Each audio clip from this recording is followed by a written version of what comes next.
Hey everyone, welcome back to the last practice round for Disc Golf Valley Players Tour, Week 5. This time we are on Oak Hill. You have our default bag this time instead of the Royal bag like you had from Week 1.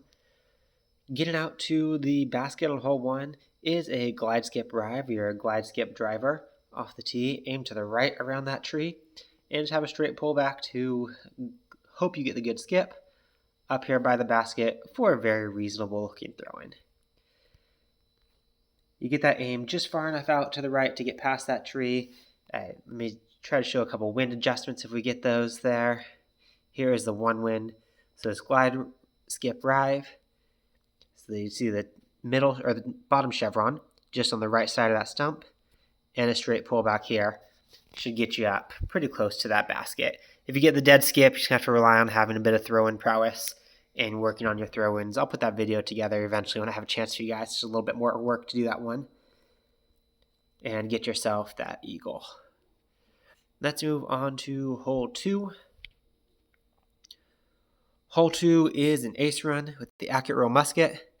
Put the middle chevron on the ground just to the right of the basket. For me, the one wind is here. With this 2 wind, I'm going to move a little bit closer to the basket and have a straight pullback. It might get close, might not. I don't worry too much about that one. I just make sure I throw that roll musket so it doesn't go too far down the hillside afterwards. Moving on to Oak Hill 3. Oak Hill 3 is one where, similar to hole 1, you just want to get up there, close to the basket. And with this pushing tailwind, instead of glide skip drive, I'm actually going to go light on my light driver. So it's a light glide paradigm for me. That skip might send it way too far, flying past the basket. And the light gets me there just fine as well. Just imagine if that was skipping as well, how far up there that would be. And then we can go and take the throw in to get that eagle there. Let me show you the glide skip line. Yeah, if we get a good wind for that next one here.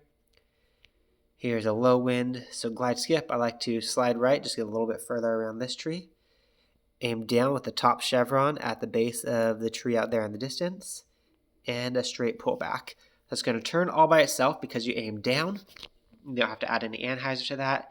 And hopefully get a good skip to get up here close to the basket. Got an unfortunate tree, but luckily we've worked on our throw-ins. And we can make this 90-footer there without much issue. Especially on a one wind. Let's move on to Oak Hill 4. Oak Hill 4, a lot of people use this as a big roller line. I feel like the roller is mostly unnecessary. I slide left with the glide skip drive. Put the middle chevron on this rock here in the distance with the one wind. With this 3 wind, I'm going to aim a little bit further to the left and put a little bit of anhyzer on that disc to let the wind really do the work of pushing the disc up there.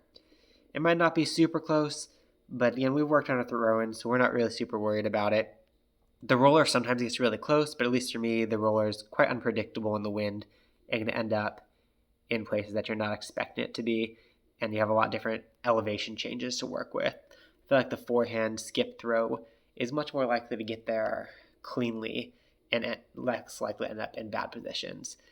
However, with this headwind, you got to try the roller. See, I don't throw this too often, so let's see if I can get it there to show you guys something cool. Slide a little bit up to the left, and about this much angle on your roller, and it should work its way around the corner to get up for the green. This one I'm talking about, the roller has a lot more angle changes, so this is going to be a lot of a downhill on this throw-in. See if I can make good on this. About 10 feet downhill from the 100 foot, so I'll go just under 60 of power. And let's see if that can get there. It does get in there for the eagle. So you saw the air shot play and the roller play. Let's move to hole 5. Hole 5 is getting around this corner. If you have a helping wind, it's the glide water skip drive, or your glide, wind glide drive, whatever your ground play is. Light glide works as well. Aim right over the river in a straight pullback. Let the disc and the wind do the work. If you hit this gap in the trees, you're going to be in a great position coming here through into the green. If you have a headwind or even a one wind, you might consider throwing glide skip there. So if you catch some trees, you can get up a little bit closer to the basket still. Let's go to Oak Hill 6. Don't touch the aim, default aim. Glide water skip drive. In one wind, you have about a full disc of anhyzer, so 2 wind, a little bit less. Throw it up in the air, let the disc do all the work, land in the water, pop up onto the green to take a fairly simple routine eagle. This used to be a hole that frankly was a lot more challenging and more fun before water skip, but with water skip, it's pretty much a must-get eagle every time there. I'll come in one more time, see if we get a different wind to show it. This headwind, I might aim down just a tiny bit and still do that disc of anhyzer right through that tree. That tree does have collision, so you don't want to get too close to it. The edges are okay, but if you get too far into it, you're going to be hitting some collision and drop it down early, probably sliding into the water OB. But hopefully you're not hitting that and you're getting right up here onto the green for an eagle like this. Let's go Oak Hill 7. A lot of wind for this one. This is the Accurate Glide Sapphire. Slide left, and this is your aim point to get around this corner. I'm not sure where exactly that I'm aiming this up with, so take a look there, see what you're going to look for which of the chevrons is pointing at something you're going to use. To get around that corner in a 1 wind, I put just a little bit of hyzer. For this 3 wind, I put a little bit over a disc of hyzer to fight against that wind.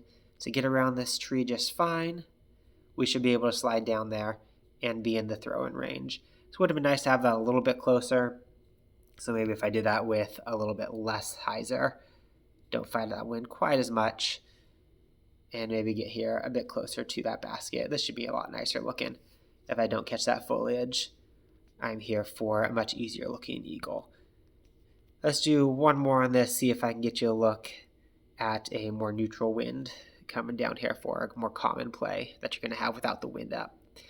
If you do have a strong headwind or a right to left, you can take us up to the glide roll rive. Slide down.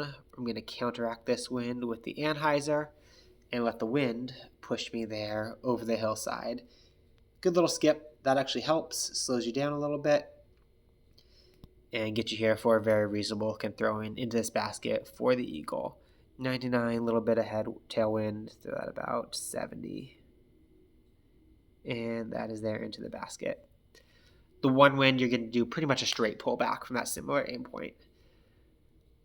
Moving on to hole 8, the camelbacks. This is a forehand for me. Glide water skip rive, slide right. Top chevron right on the top of this rock that it's pointing at. Straight pullback. There's lines you can get that go straight at it. There's lines you can get that go wider. I find this line to be the most consistent for me in getting up there close to the basket. And even more important, when it doesn't get close to the basket, it doesn't go wildly OB. I might have a little bit of a tough throw-in, but that keeps par out of play with this line there. Come to Oak Hill 9, finish it up. This one, I don't even mess around running the ace. There's too many times I've ended up behind this tree down there on the green and not even look at it. So this is the Accurate Glide Sapphire. Aim a little bit up. Give it some hyzer on forehand. Not much can go wrong here. You want to hit the hillside and slide down there to go ahead and take your last birdie to finish out what is hopefully a clean round for you through Oak Hill, which I believe would be a minus 16 if you shoot clean through Oak Hill. Thanks for watching, guys. Hope that helps you save some strokes. Good luck on your Players Tour. Stay bogey free.